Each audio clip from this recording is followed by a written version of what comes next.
ओम नमः शिवाय शिवजी सदा सहाय। ओम नमः शिवाय गुरु जी सदा सहाय।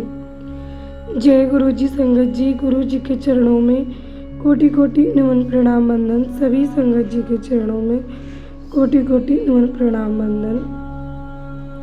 संगत जी, हम सुन रहे हैं शिव महापुराण की कथाएं और आज की कथा कुछ इस प्रकार है।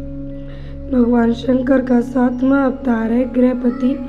ये अवतार हमें संदेश देता है कि हम जो भी कार्य करें उसके केंद्र में भगवान को रखें। अर्थात यदि हम सिर्फ भोजन प्राप्ति के लिए भी कोई कार्य कर रहे हैं तो उसका माध्यम पवित्र तथा धर्मानुसार होना चाहिए। इस कार्य में किसी का हित नहीं होना चाहिए, तभी हमारा कार्य सफल होगा। पुराणों के अनुसार हमारे शरीर में स्थित जठराग्नि भूख ही भगवान शंकर का गृहपति अवतार है। भूख लगने पर हम जो अन्न ग्रहण करते हैं उसी से हमारे शरीर का पोषण होता है तथा हमारे शरीर में स्थित सूक्ष्म प्राणों को संतुष्टि प्राप्त होती है। यही इस अवतार का मूल संदेश है कि हम जठराग्नि को शांत करने के लिए जो भी कार्य करें वो धर्म के अनुसार हो। सुचिस्मति पुत्र के रूप में अवतरण। नर्मदा के तट पर धर्मपुर नाम का एक नगर था। वहाँ विश्वानर नाम के एक मुनि तथा उनकी पत्नी सुचिस्मति रहती थी।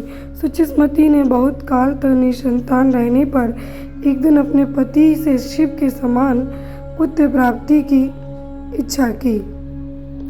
पत्नी की अभिलाषा पूरी करने के लिए मुनि विश्वनाथ काशी आ गए। यहाँ उन्होंने घोर तप द्वारा भगवान शिव के वीरेश लिंग की आराधना की। एक दिन मुनि को वीरेश लिंग के मध्य एक बालक दिखाई दिया। मुनि ने बाल रूपधारी शिव की पूजा की। उनके पूजा से प्रसन्न होकर भगवान शंकर ने सुचिस्मति के गर्भ से अवतार लेने का वरदान दिया। कालांतर में सुचिस्मति गर्भवती हुई और भगवान शंकर सुचिस्मति के गर्भ से पुत्र रूप में प्रकट हुए। कहते हैं पिता में ब्रह्मा ने उस बालक का नाम गृहपति रखा। एक बार ब्रह्मा जी व विष्णु जी में विवाद छिड़ गया कि दोनों में श्रेष्ठ कौन है। ब्रह्मा जी सृष्टि के रचयिता होने के कारण श्रेष्ठ होने का दावा कर रहे थे और भगवान विष्णु पूरी सृष्टि के पालनकर्ता के रूप में स्वयं को श्रेष्ठ कह रहे थे। तभी वहाँ एक विराट ज्योतिर्मय लिंग प्रकट हुआ। दोनों देवताओं ने सर्वानुमति से निश्चय किया गया कि जो इस लिंग के छोर का पहले पता लगाएगा उसे ही श्रेष्ठ माना जाएगा।